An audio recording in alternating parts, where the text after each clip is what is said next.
minutes or so. Well, I'm for 2 or so. 15, he says. Oh, we should be one of these. There was one here I wasn't, I haven't thought to offer, and I might do that on this. But I'll, this poem I first heard when I first started going to bush poetry here in South Australia, when they were trying to get a Bush Poets Association up and running. And they actually run the state championships at Barnborough a few times.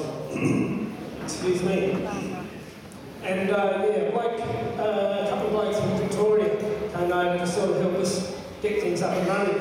And one of those fellas was a bloke called McArthur. And he wrote this poem that's called The Gay Farmhand. Well, I rang the CES.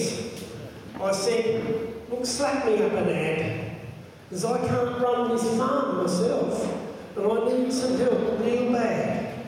So rustle me up a farmhand, one who's good at fencing, and he shouldn't drink or smoke or swear, I suppose I better mention. Then I waited around all morning, pacing up and down the floor. And just when I'd given up, a fist rapped on my door. I thought, you bloody guilty, they've dug me up a blake. But when I threw the door back, I flaming nearly choked. He stood there in a floral shirt, hands upon his hips, permed hair past his collar, and lipstick on his lips. He carried a flowery saddle and a little embroidered bag. I thought to myself, oh my God, they've sent me a flaming funny looking farmhand. He said, hi, my name's Tony, and I've come here for the job. I stood there flabbergasted and foolishly opened my gob. I said, only girls and movie stars wear earrings in their ears, and I haven't seen you in a movie anywhere yet this year. Oh, that's discrimination, he squealed. This is the land of the free, and nobody else has applied for the job, so it looks like you're stuck with me. Yeah, well, he had me over a barrel there. Not literally, of course. I said, I hope you can fix broken fences and know how to ride a horse. Oh, I can do lots and lots of things, Tony said to me. I said, if you can act like a bloke, I'll go to buggery. Yeah, well, I shouldn't have said that either, but my head was kind of reeling, because out here in the bush, mate, men are men, except for those sheep farmers from New Zealand. Well, I wrapped myself around the dial to bring me to my senses. I said, pick up your saddle, I'll catch you a horse, and I'll show you these broken fences. So off on the flint-hard track we rode at a casual loping pace. Tony sat on top of a dapple grey, with a smile plastered on his face. Now I stayed right away from the neighbour's fence, and down the middle I went, because if anyone saw me new farmhand, I'd die through embarrassment. So to pick up the pace, I grabbed the reins and slapped leather against the flank. Oh, lucky horse, squealed Tony. You certainly know how to spank. Now, it's not often a bush-bred bloke like myself will encounter someone like Tony. So I turned my head around backwards. I'd keep an eye on his punts on his pony. If he had any funny business in mind, I wouldn't give him the chance. But because my head was turned backwards, I never saw the branch. It hit me in the back of the head with a fearsome bloody force, knocked me backwards arse over head and straight off the back of the horse.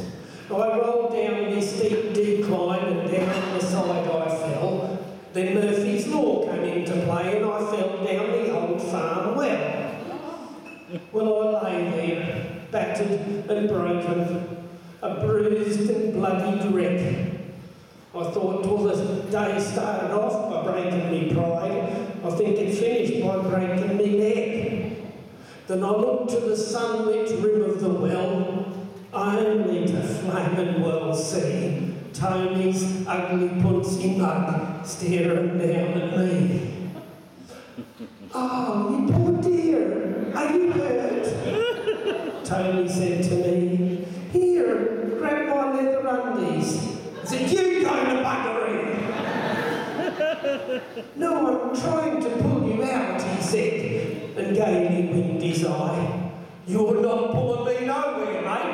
I'm going to stay down here till I die." Well, he lassoed me out with his pantyhose and saved me from my fate. He put me on the back of his horse and we headed home at a casual gait. But by this time, the neighbours had arrived to cast ridicule at my pain. Look, a horse's arse on a horse's arse with a horse's hoof at the reins.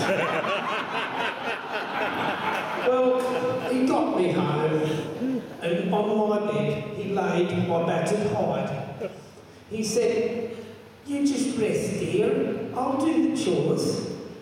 And he flitted off outside. And that was the last I saw of Tony. For the next day when I woke, there on my bedside table was a little floral note. "Hi," wrote Tony. "I've gone away, for I know you don't like me. But I fixed all your fences, and I done all your chores, and I made you a nice pot of tea. I've gone to greener pastures now, for I'm not your idea of a man. I've gone to where I'm appreciated for who, not what I am." Well, I never felt so guilty. I wanted to crawl away and hide. That was till I pulled my boots on and bloody walked outside. He'd strung me flaming fences up like a fancy macrame noodle. The poor old faithful cattle dog was clipped like a punsy poodle. He painted the dunny nipple pink. The farm ute he painted beige. He'd shampooed and blow-dried all the sheep. I flew into a rage. My tractor was now a Mardi Gras float. Well, I stomped inside in a huff to find that pot of tea he made was that blasted chamomile stuff. Well, again, I rang the CES. I said, "Send me out a bloke. One who drinks and swears and spits and farts and loves to have a smoke." Well, they sent me another farmhand, and he looked big and tough and mean.